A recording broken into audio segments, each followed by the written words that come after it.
Bismillahirrahmanirrahim. Assalamualaikum warahmatullahi wabarakatuh. Alhamdulillahirabbil alamin wassalatu wassalamu ala asyrafil anbiya'i wal mursalin wa ala alihi washabbihi ajma'in. Qala rabbi shrah li sadri wa yassir li amri wahlul 'uqdatam min lisani yafqahu qawli, amma ba'd. Selamat datang kepada semua ahli peers. Semoga semuanya sihat-sihat belaka dan tidak ada sebarang jangkitan COVID-19 ni. Duduk di rumah baik-baik dan jangan melibatkan diri dengan apa-apa yang memudaratkan diri kita. Okey, hari ini Kak Teh nak orang kata apa, nak ingatkan kembali tentang silibus yang ditetapkan oleh pihak UiTM kepada para pelajar yang mengambil jurusan ataupun core curriculum dalam bidang peers counselling ni. Okey. Pertamanya course code counselling kita, peers counselling kita ni ialah HPD 119. Okey. Course description. Kursus ini membolehkan pelajar mengaplikasi potensi diri sebagai pemimpin melalui kemahiran asas kaunseling. Okey, kemahiran asas komunikasi dan pengetahuan mengenai perkembangan remaja. Okey, maksudnya di sini kita dapat mengenali apakah kehebatan ataupun bakat yang ada dalam diri kita ini. Okey, maksudnya bila kita ada orang kata apa, sesuatu bakat ataupun potensi sebagai pemimpin dalam peers ni, Kak Teh nak kalian semua ni dapat mencungkil bakat sebagai pemimpin dalam membantu kawan-kawan mengatasi stres ataupun membantu diri kita sendiri, membantu diri kita untuk mengatasi stres, mengatasi rasa rendah diri, rasa kurang yakin, rasa macam mana kita nak atasi kekurangan yang ada dalam diri kita. Itulah salah satu objektif ataupun tujuan kita join peers group ini. Siapa yang dia rasa macam aku tak tahu lah nak masuk group ni, apa tujuan dia, inilah. Okey, Kak Teh nak tekankan inilah dia kita punya tujuan join dalam group peers counselling ini. Okey. Kemudian kemahiran dalam komunikasi. Dalam counselling peers ni kita nak asah macam mana kita nak komunikasi dengan orang ramai, di depan khalayak ramai. Okey, macam mana kita nak atasi rasa takut, gugup bila kita nak presentation contohnya kan. Okey. Next is pengetahuan mengenai perkembangan remaja. Maksudnya apa yang remaja sekarang ni, diri kalian semualah sedang hadapi. Maksudnya apa lagi yang kalian semua perlukan sebagai remaja sekarang ni. Okey. Kemudian di samping itu pelajar juga didedahkan kepada kemahiran lanjutan seperti teknik belajar, motivasi diri dan penggunaan masa untuk membolehkan pelajar membantu diri dan rakan-rakan sebaya. Okey, bila dah masuk dalam peers counselling ni, hampa semua akan didedahkan, akan dilatih. Okey, dilatih macam mana untuk teknik belajar yang betul. Selalunya kita tak tahu macam mana cara yang betul untuk kita hadam sesuatu pelajaran yang kita belajar selama ni. Okey. InsyaAllah dalam peers ni kita akan sama-sama belajar teknik untuk memperkukuhkan lagi cara pembelajaran kita. Okey. Next is motivasi diri. Motivasi diri ni bila kita rasa down, kita rasa macam tak semangat untuk teruskan pembelajaran kita. Okay, bila kita masuk dalam peers ni, insya-Allah sama-sama kita boleh membantu, sama-sama kita boleh charge positif daripada kawan-kawan yang join dalam peers ni. Okay, bila kita dah set mind dalam minda kita, first thing first, kita nak fokus untuk bangkit. Okay, kita nak bangkit macam mana kita nak berjaya dalam kehidupan kita. Itulah tujuan pertama sekali kita nak masuk dalam rakan sebaya ni. Kita nak cari apakah yang kita perlu untuk kita bantu kawan-kawan kita lain. Terutamanya kita nak bantu diri kita sendiri. Sebelum kita nak bantu kawan, kita kena bantu diri kita sendiri untuk kita lebih bersemangat, lebih fokus, lebih cakna isu yang melanda kita sekarang ni, contohnya kan. Okay, seterusnya apa lagi?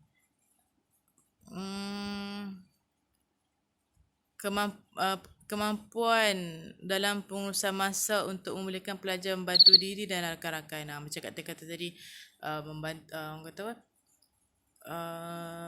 Tadi teknik belajar. Okay, sekarang ni pengurusan masa. Dalam peers juga kita akan tekankan juga macam mana kita nak buat satu pengurusan masa yang bijak.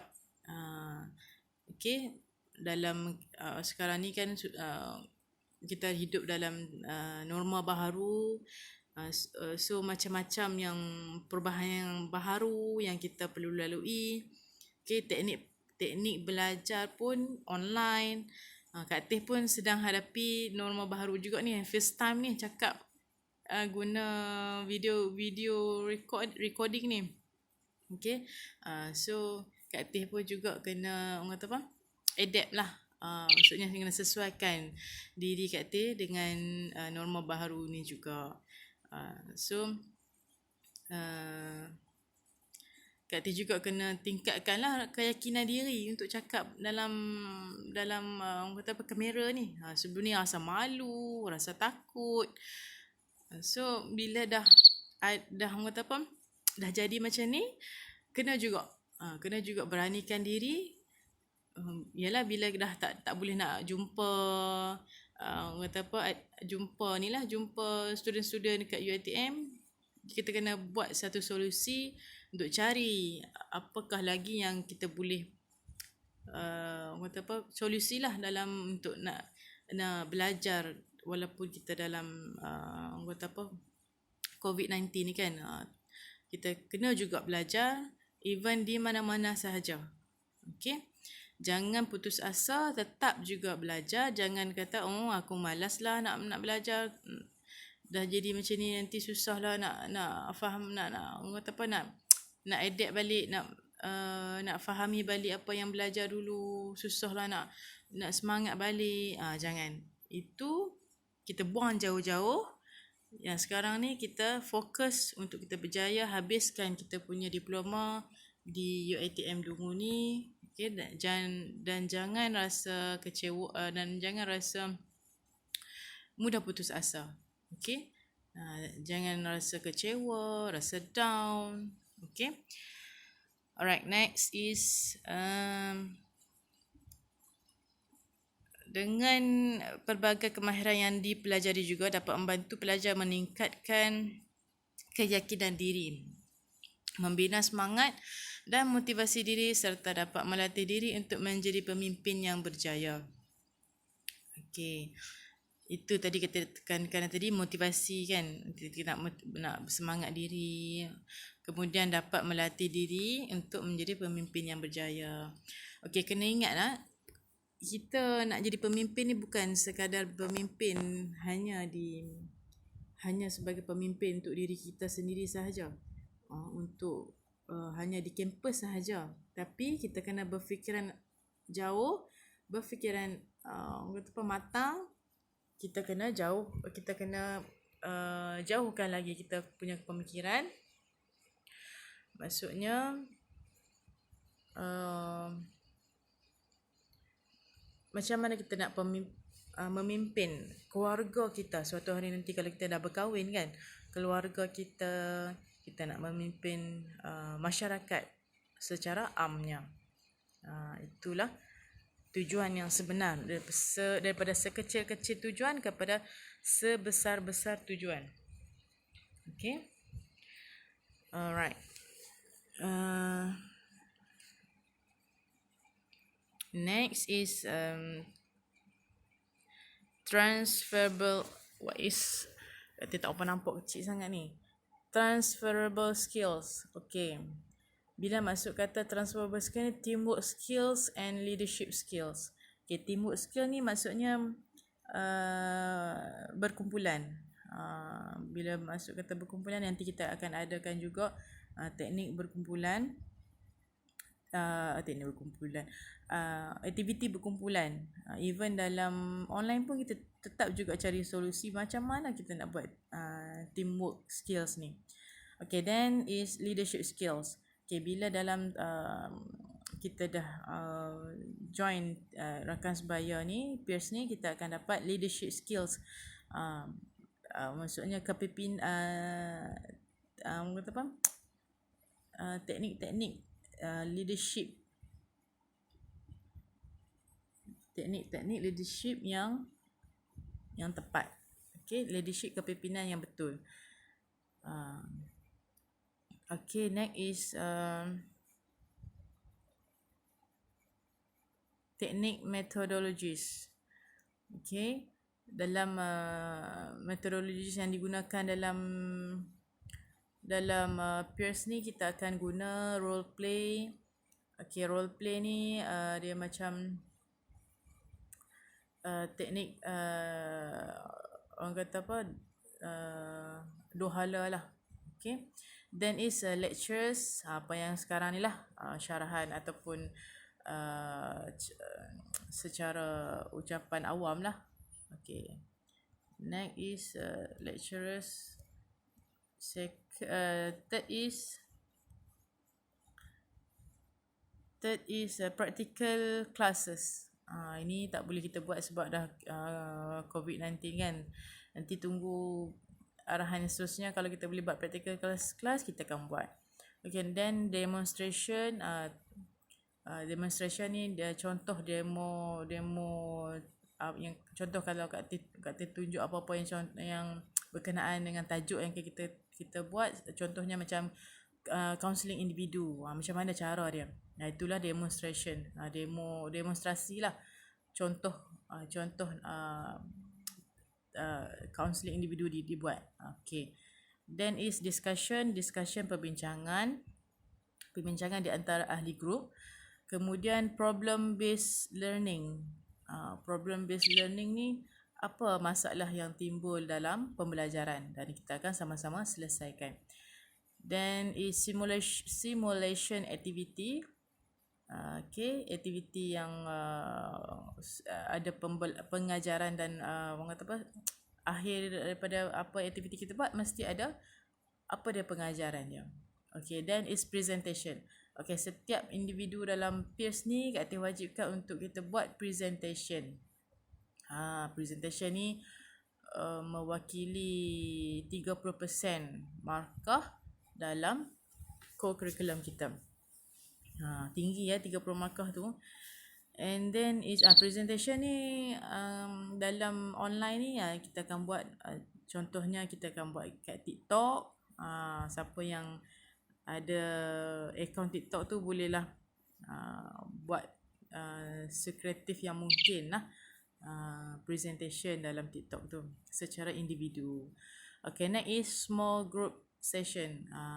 Okay, bila kita dah selesai sesuatu perbincangan sesebuah topik tu, kita akan move on to group session.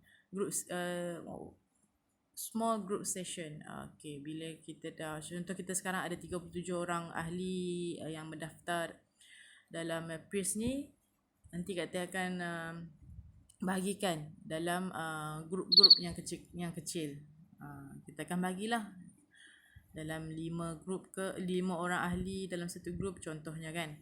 Okay, next is CLO1, mempamer semangat kerjasama dengan mengambil kira peranan yang bersilih ganti di antara ketua dan ahli kumpulan serta mengambil kira pandangan pihak lain melalui aktiviti kaunseling rakan sebaya. Okey, maksudnya setiap ahli perlu ada kerjasama. Okey. Give and take. Maksudnya setiap ahli perlu ada berikan peranan masing-masing. Jangan hanya satu hala saja. Kena ada dua hala. Contoh seorang ni hanya dia je cari idea, hanya dia je yang buat semua tugasan. Yang seorang lagi tu just tengok je, tak boleh macam tu. Kita tak mau galakkan dalam peers ni macam tu. Okay, then is menunjukkan pengetahuan asas kepimpinan serta kepimpinan berkesan sehingga tercapainya objektif yang disasarkan di dalam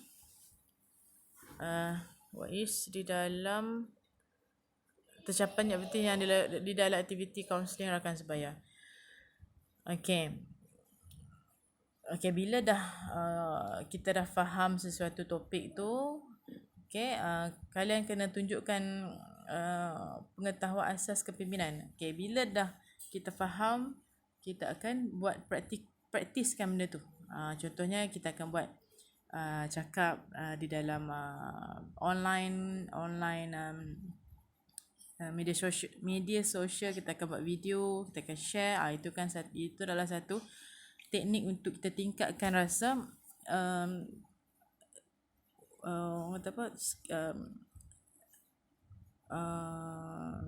tingkatkan rasa keberanian dan keyakinan diri kita. Okay, then is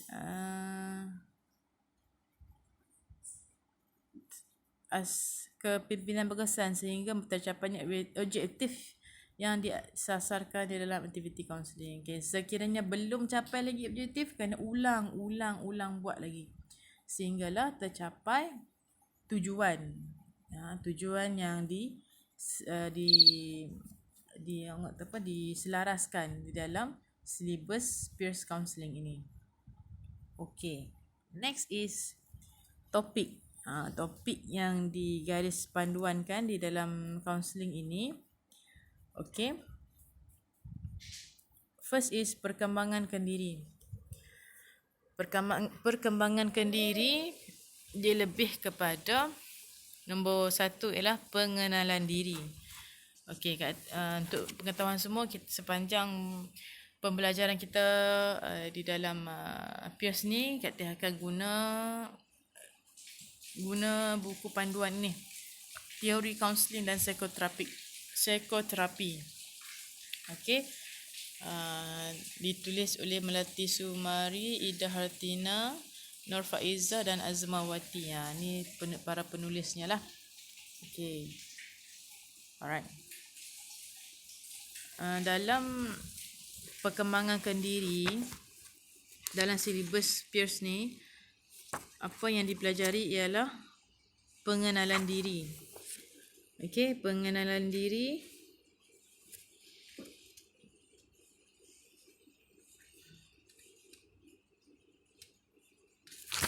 Okey, pengenalan diri tu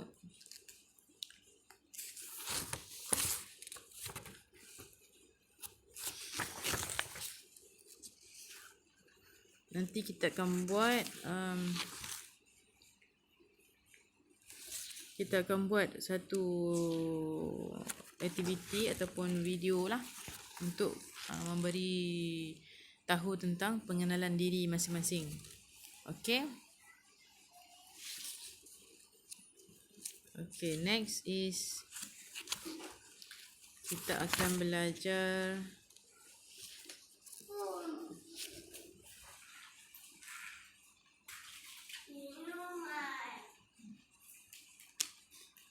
konsepkan diri. Okey, apa itu konsepkan diri dan yang konsepkan diri ni lebih kepada apa yang kita rasa, apa yang kita perlu dalam diri kita sendiri. Itu yang kita akan belajar nanti. Okay, next is potensi diri. Apa yang kita perlu capai, apa yang kita boleh nampak dalam bakat yang kita ada dalam diri kita. Contohnya bakat boleh berceramah, boleh memberi motivasi kepada orang. Bakat berniaga contohnya, bakat apa lagi? Bakat memasak. Kan masing-masing ada juga yang ada di antara peers ni, ada juga yang kos pastry kan. Bakat memasak, bakat dalam pengurusan kewangan contohnya, pengurusan diri, pengurusan masa. Itu adalah salah satu potensi diri, kelebihan yang kita akan congkil dalam diri kita. Yang kita nampak apa yang kita nampak dalam diri kita yang kita boleh gilak. Okay, next is 1.4 ialah konsep kepimpinan. Konsep kepimpinan ni maksudnya apakah maksud kepimpinan itu sendiri. Kita akan tahu lebih lanjut lagi dalam perkongsian yang akan datang nanti, dalam kelas yang akan datang nanti, apakah itu maksud kepimpinan yang sebenar. Okey, macam mana kita nak sebagai ketua, kita nak anak buah itu patuh dengan arahan ketua, dan macam mana kita nak menjadi seorang ketua yang disayangi oleh anak-anak buah kita. Okey. Dan yang kedua ialah asas kaunseling. Okey, asas kaunseling yang pertama ialah pengenalan dan proses kaunseling. Okey. Bila kita masuk dalam asas kaunseling ni, tentulah kita akan berkenalan dahulu apa itu kaunseling dan macam mana proses sesuatu kaunseling itu dijalankan.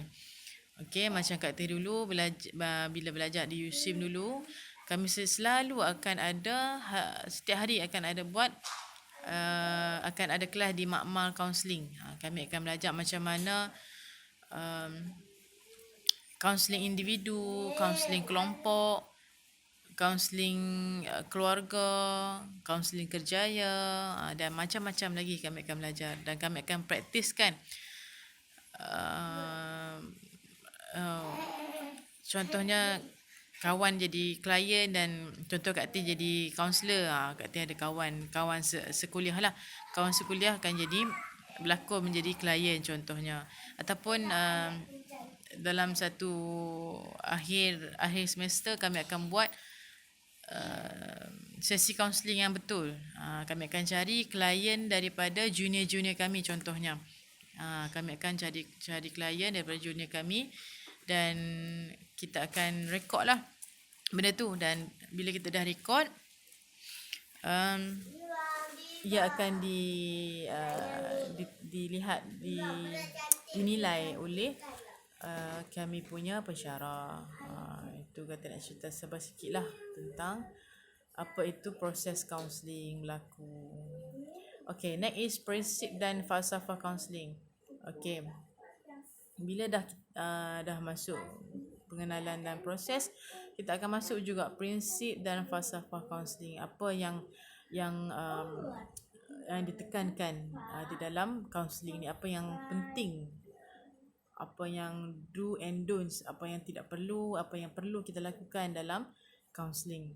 Okey, sebab ada pantang larangnya dalam kaunseling ni. Contohnya kalau kita masuk dalam makmal kaunseling individu ataupun makmal kaunseling kelompok, segala apa yang di-share, apa yang dikongsi oleh klien kita tu, kita tidak boleh hanya di dalam perkongsian di dalam makmal kelompok, makmal individu tu saja. Okey, dalam makmal kaunseling tu saja yang boleh dikongsi. Maksudnya rahsia itu hanya rahsia di situ saja. Kita dilarang sama sekali, okey, untuk kongsi dengan orang luar. Maksudnya kita akan jaga privacy kawan kita tu. Dalam arti kata klien kita. Okey. Apa yang dikongsi olehnya diharamkan sama sekali untuk kita kongsi di media sosial contohnya kan. Untuk mengaibkan kawan tu, itu dilarang sama sekali. Okey. Okey. Kemudian Syafrina. Okey, kemudian masuk kepada ciri-ciri dan peranan kaunseling yang efektif. Macam mana contoh-contoh dan peranan kaunselor yang efektif. Okey, semua kita di dalam peers ni adalah bakal-bakal kaunselor. Bakal-bakal kaunselor, bakal-bakal menjadi motivator, ya. Dan kita nak tahu macam mana kita nak dapatkan ciri-ciri yang betul-betul berjaya, yang betul-betul berkesan. Efektif tu yang berkesan lah. Okey. Kemudian bila kita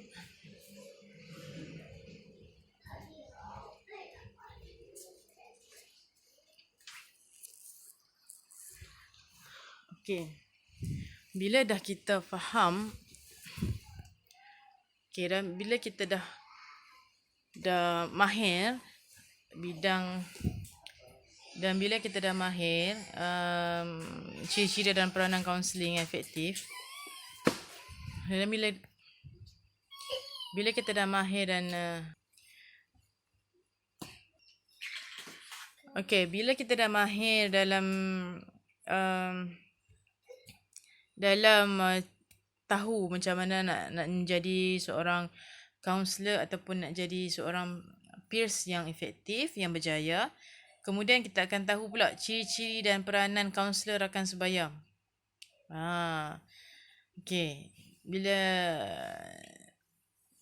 Ciri-ciri dan peranan kaunselor rakan sebaya. Macam mana kita nak jadi seorang rakan sebaya yang betul-betul membantu kawan kita. Macam mana kita nak tahu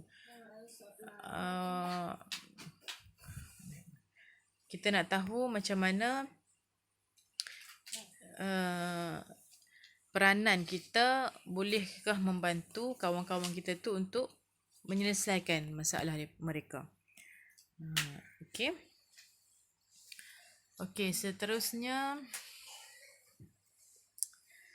Seterusnya ialah jenis-jenis seterusnya ialah tadi peranan kaunselor rakan sebaya. Ciri-ciri dan peranan kaunselor rakan sebaya, apakah orang kata apa, akhlak ataupun sikap yang perlu kita ada sebagai peers, sebagai rakan sebaya ni. Contohnya kita perlu ada sikap toleransi, sikap suka menjadi pendengar. Bila kawan-kawan kita ada masalah, kita menjadi seorang pendengar yang baik, pendengar yang bijak. Maksudnya jangan hebahkan kepada orang lain apa yang diluahkan oleh kawan kita tu. Jangan kita sia-siakan kepercayaan kawan kita tu kepada kita. Esok ni dia rasa tak percaya dah. Dia tu aku habaq kat dia, rahsia aku dia canang sana sini.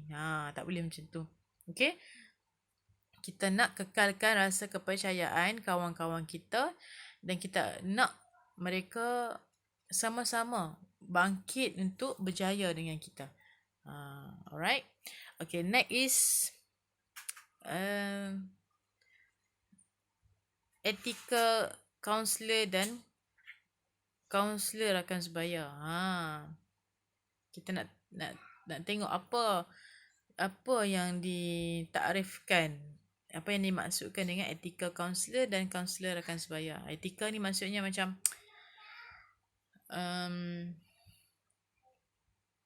orang kata suatu peraturan, peraturan yang perlu dipatuhi lah sebagai kaunselor dan sebagai kaunselor rakan sebaya. Beza sebagai kaunselor ni ialah kaunselor yang berdaftar, yang hanya dapat tauliah daripada daripada kumpulan ataupun daripada agensi yang berdaftar di Putrajaya. Semua kaunselor yang berdaftar ni mereka perlu mengambil satu sesi temuduga, di mana bila temuduga tu dia akan tanyalah apa teori yang dipegang. Okey, teori-teori yang akan kita belajar nanti. Teori, contohnya teori kebanyakan yang digunakan adalah teori-teori dari para para pengkaji dunia. Okey. Kemudian tadi ni bila dah masuk bila dah dapat kaunselor berdaftar ni, dia akan boleh buat sesi kaunseling. Sesi kaunseling mengikut apa yang digarispanduankan oleh sistem yang ada. Alright. Okay, next is asas komunikasi. Okay, pengenalan komunikasi. Apakah maksud komunikasi yang berkesan? Macam mana kita nak orang tu faham maksud yang kita nak sampaikan. Okay, macam komunikasi yang berkesan lah. Maksudnya kita akan belajar body language. Bila kita bercakap tu, kita akan ada cara kita untuk kita nak yakinkan pendengar kita tu untuk berubah. Maksudnya bila dia dengar apa yang kita cakap, dia akan muhasabah balik. Oh, macam ni rupanya kita tak boleh. Contohnya kan, kawan tu ada masalah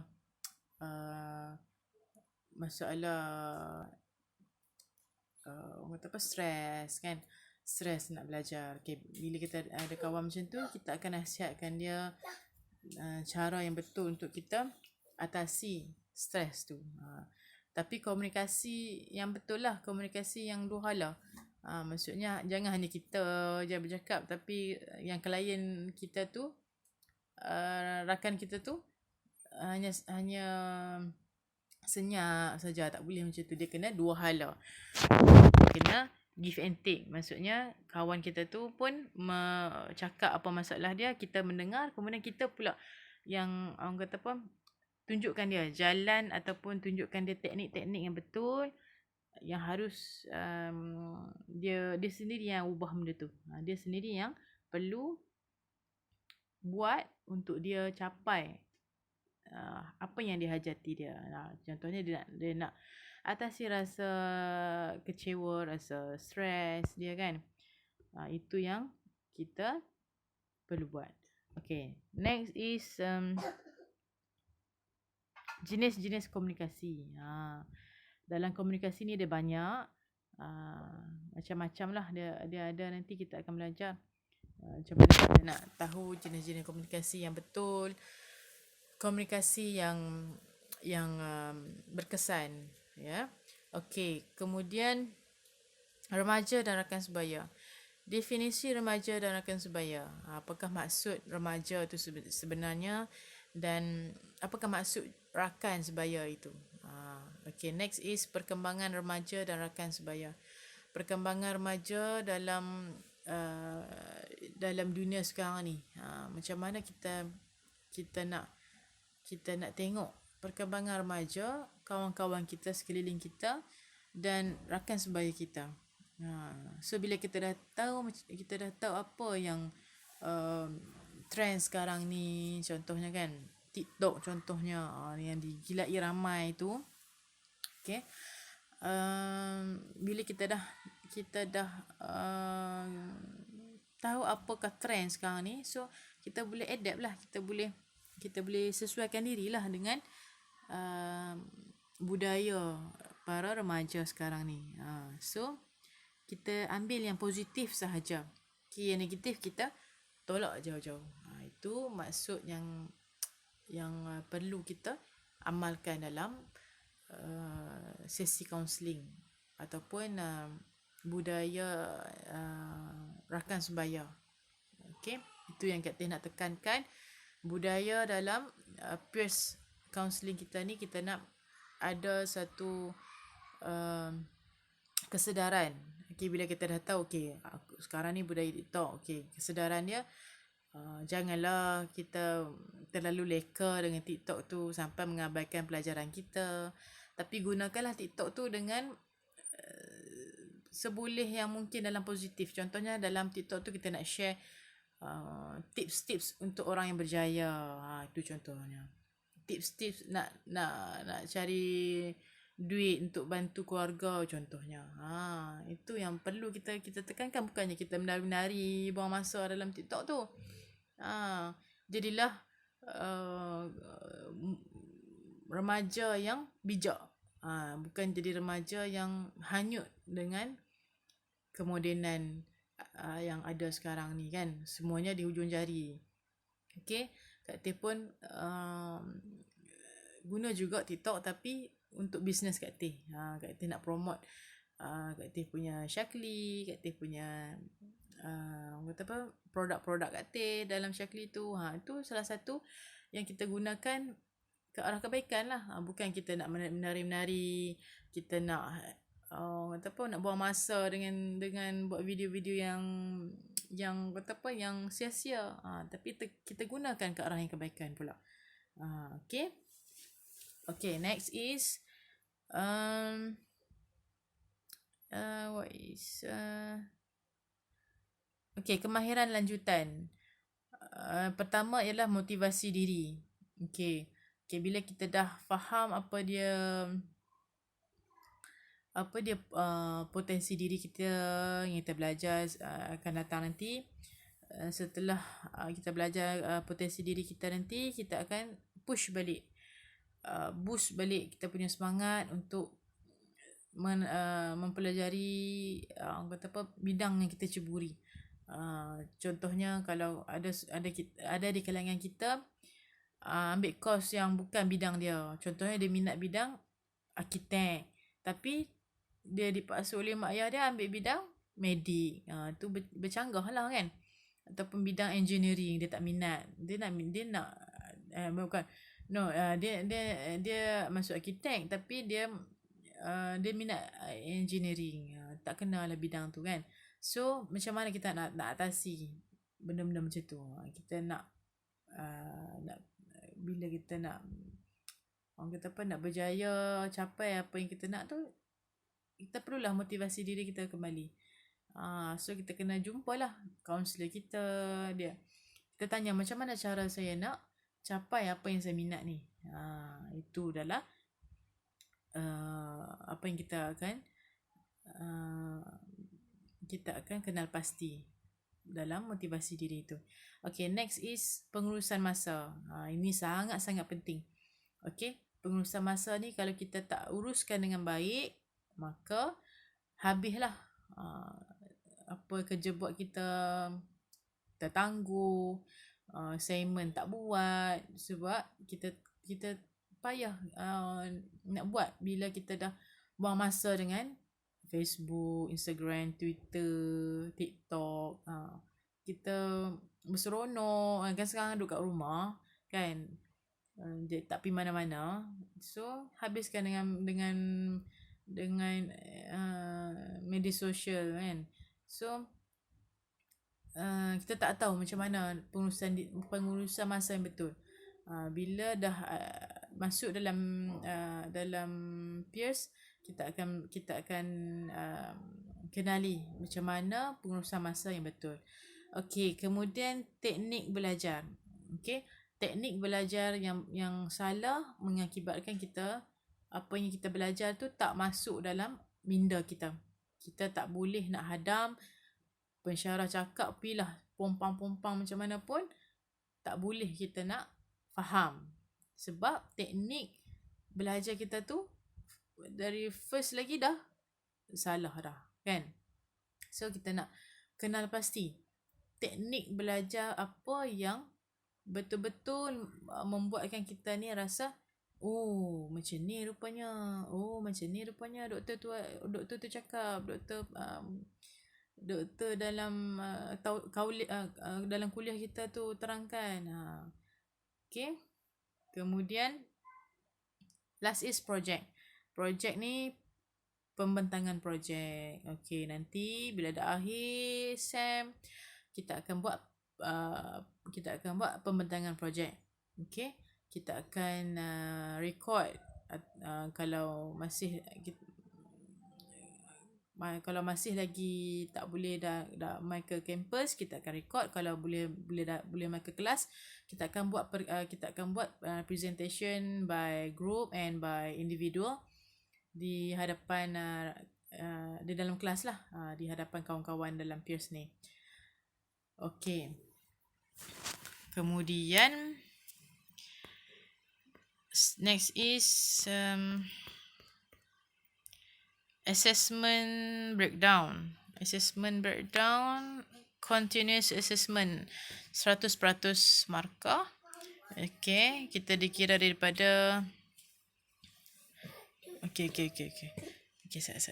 Kita akan kira daripada simulation evaluation, test of continuous assessment type, assessment type, simulation evaluation, assessment description, pemerhatian simulasi persembahan kumpulan.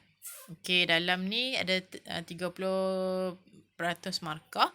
Kak Tia akan nilai macam mana hampa punya ni lah, persembahan kumpulan, tahap kreativiti dalam kumpulan masing-masing. 30%. Okey, kemudian simulation evaluation, pemerhatian simulasi persembahan kumpulan. Okey, sama juga 30%. Next is visual assessment, pemerhatian langsung berterusan. Ni termasuk dalam kehadiran lah. Siapa yang tak hadir, kita akan potong markah dia lah. Dalam pemerhatian langsung berterusan ni dia ada 20% markah. Okey, kemudian visual assessment. Visual assessment ni dia ada pemerhatian langsung berterusan. Dia ada 20% markah. Okey, kemudian kita ada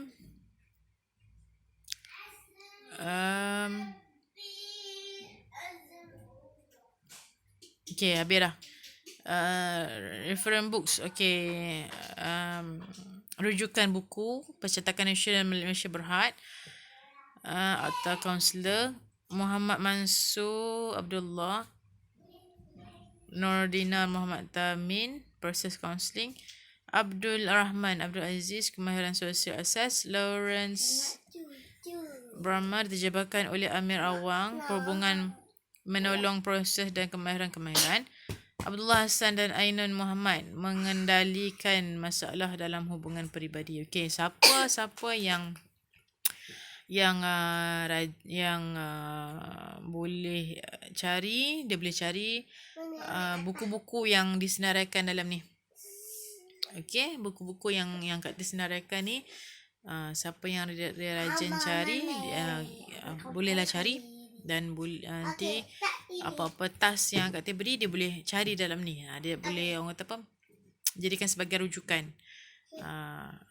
Okey. Okey. Article paper, discourse does not have any article paper. Other reference, discourse does not have any other resource. Okey, itu saja perkongsian Kak Tia untuk hari ini.